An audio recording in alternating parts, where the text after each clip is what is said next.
What was the day like? Fantastic day, well organised as you would expect. Fantastic tribute to probably one of the most influential people in my life. Known Joe, best part of 15 years now. Very good friends with his son Joe Jr. and just a very emotional day for everybody concerned. I think Joe Sr. would have been looking over the cortege and the people outside his house with a great deal of pride. And I just think the whole day went like clockwork. I just want to say that, you know, I will always take to my grave the advice and the conversations that I had with Joe Sr. because Joe Sr. was somebody who would always listen to what you had to say before making a judgment rather than diving into a conversation and saying, this is what I think. You know, he would listen to what you had to say, he would take all the information in and he would listen to exactly what you had to say and then give you his advice. And his advice was never bad advice, it was always good advice.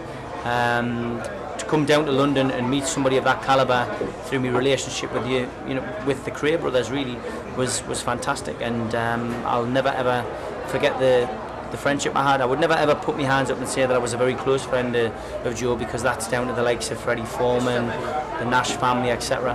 But you know, to be somebody you know, at the age of 35 as I am now, to actually classify Joe Pyle as a friend is something which means a lot to me personally, and that's why I've made, you know, the pilgrimage that I have today.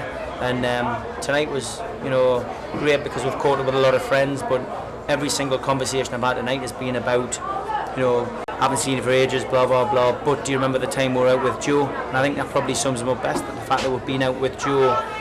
All of us in this bar tonight have been out with Joe socially and all had such a good time with him, and he always had such you know, good words to say about everybody. And I think to come down like I did in January, you know, 6-7 weeks ago, to see Joe will always stay with us, and it was such a nice way to be able to, in a sense, say goodbye.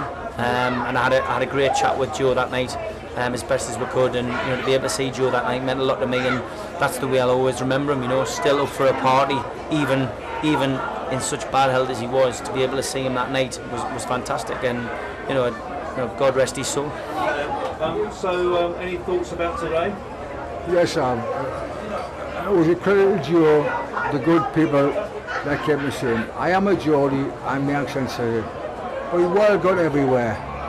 And young Joe is a great guy. A whole lot of them are. I don't know what to say.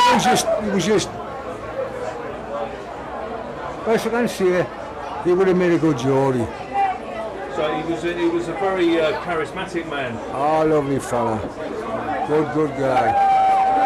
A good fella. And a shock for all the family, that even though they knew he was going, it's still a shock, isn't it? I did, you know. I come down to see him at that, you know, at Joe's 40th. Joe was just I don't know. Joe was a business. Look at the people that are here. Yeah. But he touched them all, not just youngsters, not like everybody. He was good with everybody, Joe. So he's sorely missed. Oh yes. Oh yes. So what do you want to say? Well, I met Joe 3 years ago. He was a bit of inspiration to me. He taught me respect. So if you're rude to people, you don't get nowhere in life. And he taught me a lot in life. I just wish I spent more time with him at the end, because he was quality. So he was a good guy. He was out of all our firms and stuff, he was the best. He had respect. If he didn't like you, he'd tell you. And he taught me how to drink Jamesons. But no, he was better than all the rest of the names I've heard. And a lot of people here today to show respect. Yeah, a lot. But he's got more respect than any of them. He's the biggest and he was the best. And to me, my heart anyway. He gives me time, which is more like I say to most people. So to Joe, goodbye, and I'll see you soon when I'm there. So any thoughts about the day? No, it was a lovely day. It was. Despite the circumstances, it was a lovely day. It was a great turnout. People came here, obviously, to show respect, which is why I came here. Joey owes a special place in my heart because he was the only guy who put my dad up when he was a bit too hot to handle, he was on the run, and everyone was a bit too scared to look after my dad, and he hid me, my mum, and my dad in his house until my dad had time to organise an escape out the country. and due to that I managed to get 7 years with my dad before he got arrested, and that's why I owe Joe. Joe gave me 7 years with my dad, and that's why I came to say pay my respects. So it's been a sad day, but you know, people have shown a lot of respect to him, haven't they? Well, it has been I think it was in a way, it's a bit of a paradox. It was a sad day, but in a way it wasn't. It was a bit of a glorious day because, I mean, he was ill and everyone accepted he was ill, and so they got used to the fact that, you know, that he wasn't long for this world. And what today was really important about was the quality and the type of people who turned up. It wasn't one of those pseudo gangster things where loads of plastic people come along because they want to be seen. There was people who really, you know, he touched a lot of people's lives.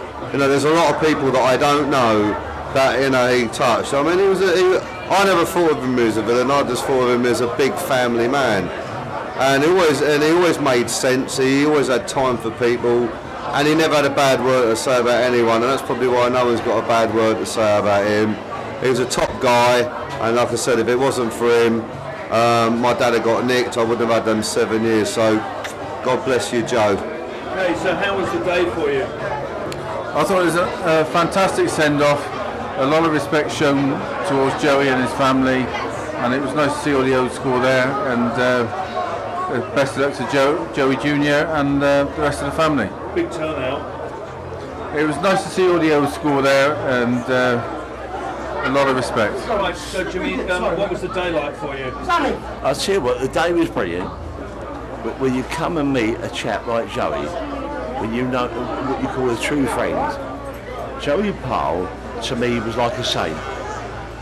Anyone who ever needed help, or in any type of way, or any form of way, I tell you what, Joey was there. You know, my brother Tony loved him, we love him. I tell you what, it's one of the most saddest funerals I'll ever go to. But at the end of the day, Joey's had the most brilliant send-off that you could possibly have. I tell you what, my regards to young Joey and all the family. I tell you what, they couldn't have done any better. And I tell you what, I hope one day, if I do snuff it, I'll meet Joe again. Because he is one of the best pals I've ever met. Tell me about Joe. Oh, what can I say? My partner, my buddy, my friend, he looked after me for 25 years. When I first came to Europe, I have never had a guy, when we met, we just hit it straight away. I think we've done things that nobody even know about as friends, you know. What can I say? You know, Sad day for you today? Well, if it weren't for him, I wouldn't be here because it's very hard. This is very hard for me. You know, when I say family, he's my family. If any, more so than it's when you can say you have a family in the States and you got a family. This is my family here. You know, and I got to say it because it's the truth. You know, whatever happened, they looked after me. You know, when something was wrong with Joe, I was with him. When something that it wasn't right, he called me. He treated you well? Oh yeah. I mean, him, the family, young Joe. I looked after young Joe from when he was a young boy. When Joe wanted me to take him to Detroit, I said no, because he will get in trouble there. Okay, and it just I was on the outside looking in, looked after him a long time, you know. And but what can I say about a friend? What can I say? You know, I love him. You know. I only know him 10, 11 years. I used to spar with his nephew, Raymond. My mum used to tell me about him. I just grew up hearing about him. And everything you hear, it's just, I know everyone said earlier on, he is the absolute most diamond geezer I've ever met. He was totally honest with you. And in Joe's big pond, I was only a tiny little minnow. But he still had time to talk to the minnows as well. He'd give you your time, and he was good for advice. If I had a problem, I'd go and talk to him. And that's it. That's all I can say is I love him to pieces. I will miss him so much. Joe, me and my missus will miss you always, mate. love you to pieces. God bless you. So you're here today at Joe Pyle's funeral. Why did you come today? I'm going to pay our respects to Joe, great man. Coming to attend today. What kind of guy is he? Man's a legend. So, and he got a very big turnout today. Fantastic turnout, great respect for him. And is the reason the turnout, is it because people do have great respect for him? Is that what it is? It is a great respect for the man, he deserved it. How was the day today? Well, what a turnout. But there again, turnout for real men, great guy, no one could fault him. Another Alex Steen or Tony Lambriano, you know, there's nothing you say about him. He's just straight as a die, friendly, that smile, and we'll meet again, and you know, we'll all be happy again. He's a real man, wasn't he? He was one of the men. As I say, Tony, Alex Steen, he always reminded me exactly the same. He always had time for people. There was never anything, and it don't matter what you was, he was there. And if you got invited into his company, right, that was it. You know, they don't do it unless you're respectful, like he was. You know, he was a gent. You know. He's sorely missed. Oh God, yeah. Well, look at the turnout today. You know, massive. Police all over the place, helicopters. You know, for God's sake. You know, and he will be sadly missed. He would have enjoyed today, wouldn't he? Oh, he'd have loved today, yeah. He'd have loved today. I doubt if he'd have been on his feet now at this time of night, after, you know, drinking. But yeah, as I say, you just can't mark their cards up, you know. Like Laurie O'Leary, another one. Yes. He was another Joey Pyle. Yeah. You know, they were so respected. Yeah. You know. It's a big loss. It's a terrible loss, an absolute terrible loss. And as we get older, we're going to lose more. But we have to hope that this is hell, and then we go somewhere better, which I'm sure there's somewhere better than this. There's got to be. And them guys will all be waiting for us, and you know, meeting at the door. Hello, Reg. Hello, Charlie. Hello, Ronnie. You know, and they'll all be there. Fantastic. Fantastic. I'm here now with Clive Black, who's got a lovely father called Don Black, who was good friends of my stepfather, Joe Pyle, and me and the seminary, his family as well. And I'd like to pass you over to the seminary, mate. You'd like to say a few words? Hello, I'm Clive, and I'm a good friend of Joe's. Joe Jr. is my best friend, and Joe will be sorely missed from me. I'm in the entertainment business. I'm one of the few people you'll meet here that is on a different side of the world, but I was the music business connection for Joe, and we made some good times together, had a few hit records, and whenever I hear these songs that are playing in the background, from Luther Vandross's Whatever to Joe Longthorne to Matt Monroe, whenever I hear those words and those songs, I'll always think of Joe. I'll miss him more than you'll ever know. He's a great, great friend, and I've always said in my note to him, Joe, get a good stereo in heaven, because I'll be there and I'll be bringing some CDs with me soon. God bless you, and you'll live forever, you will. God bless.